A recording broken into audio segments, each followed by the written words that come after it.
Bismillahirrahmanirrahim. Assalamualaikum warahmatullahi wabarakatuh. Bagaimana kabar anak-anak? Semoga antum tetap sehat, tetap semangat dan senantiasa dalam lindungan Allah Subhanahu wa taala.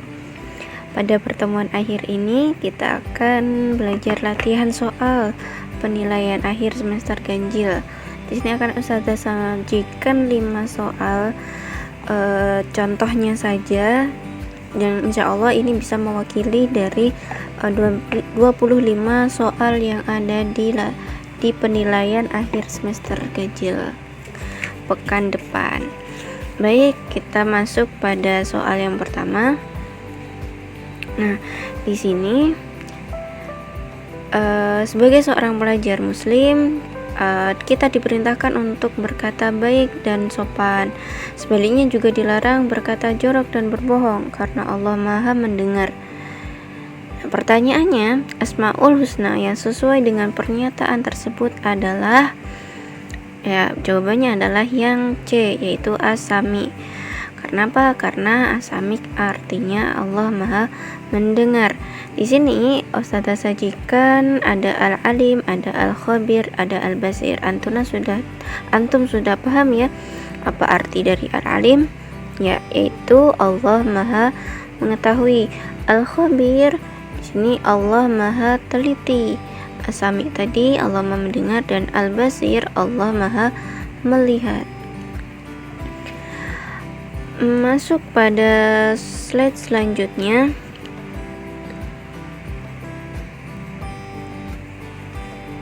Nah, pada surat Al-Isra ayat 26, pada yang bergaris bawah, wa atizal qurba, al-qurba, ya, alif lam, kemudian ada huruf qaf di belakangnya, memiliki hukum tajwid, yaitu alif lam qamariyah, ya.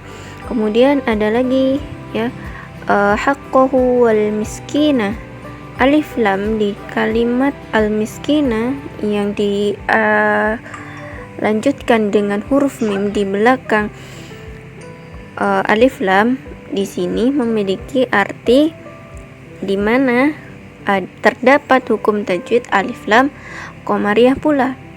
Kemudian yang terakhir, mabnas sabili, alif lam yang di belakangnya ada huruf sin. Ini adalah memiliki hukum bacaan tajwid alif lam syamsiah. Ada ciri-ciri yang bisa langsung kita lihat pada lafaz atau tulisan Arab atau tulisan ayat di atas. Tanda-tandanya adalah terdapat tanda tasydid dan tidak. Jika di alif lam qamariyah itu tidak ada tanda tasydidnya. Sedangkan di bagian alif lam syamsiyah pasti ada tanda tasydidnya. Begitu untuk bisa membedakan dua bacaan alif lam syamsiyah dan alif lam qamariyah. Lanjut kepada slide yang ketiga atau contoh soal yang ketiga. Di sini ada tabel sebab-sebab, ya. Ini adalah sebab-sebab kita bisa melakukan sebab-sebab terjadinya hadas, ya, hadas ringan ataupun hadas besar. Ada di poin 1 sampai poin 6. Pertanyaannya, hal-hal yang menyebabkan mandi wajib ditunjukkan pada nomor, ya, harus kita ketahui terlebih dahulu mandi wajib adalah cara mensucikan untuk hadas besar. Nah, hadas besar mana saja dari poin 1 sampai poin 6 ini yang termasuk hadas besar? Ya, mari kita identifikasi bersama-sama. Yang pertama, nifas. Ya, ini adalah contoh dari hadas besar. Kemudian yang kedua, haid. Haid dan nifas itu juga sama, termasuk hadas besar. Dan poin yang ketiga, keluar air mani. Ini juga sama, termasuk hadas besar.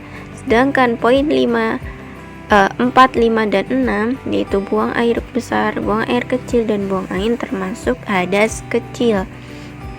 yang dimana ketika hadas kecil ini tidak perlu mandi besar untuk mensucikannya, cukup dengan berwudu atau bertayamum. Lalu maka jawaban dari poin 1 sampai 6 tadi adalah yang A, yaitu 1, 2, dan 3.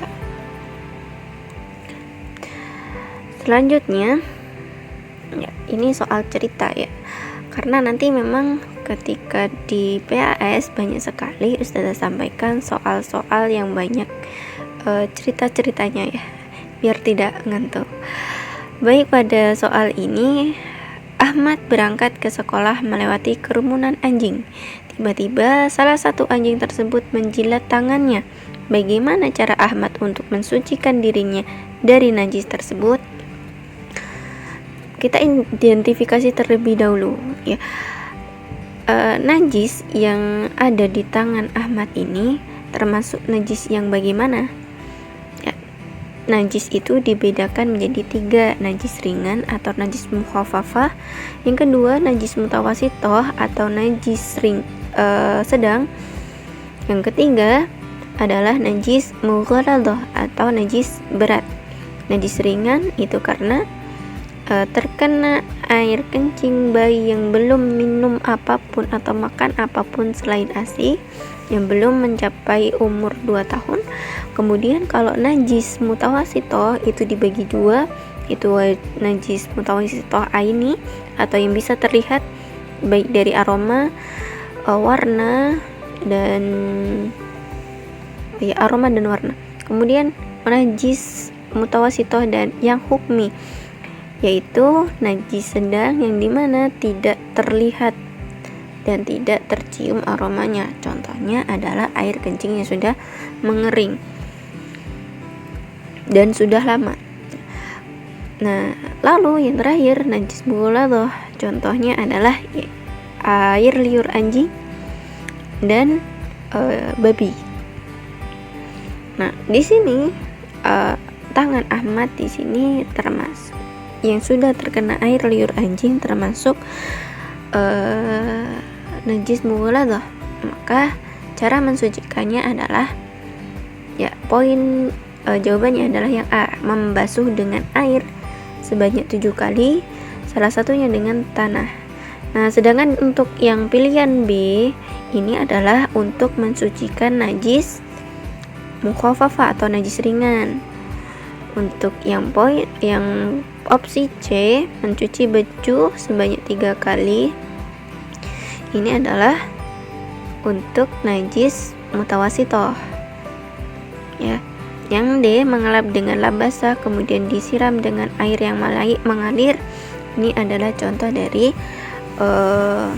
najis mutawasitoh juga. Begitu, kita lanjut pada slide terakhir.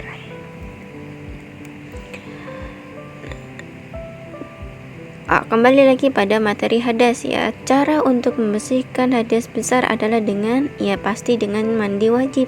Tapi bagaimana teknik dari mandi wajib ini? Apakah yang A, B, C atau D? Ya, jawabannya adalah yang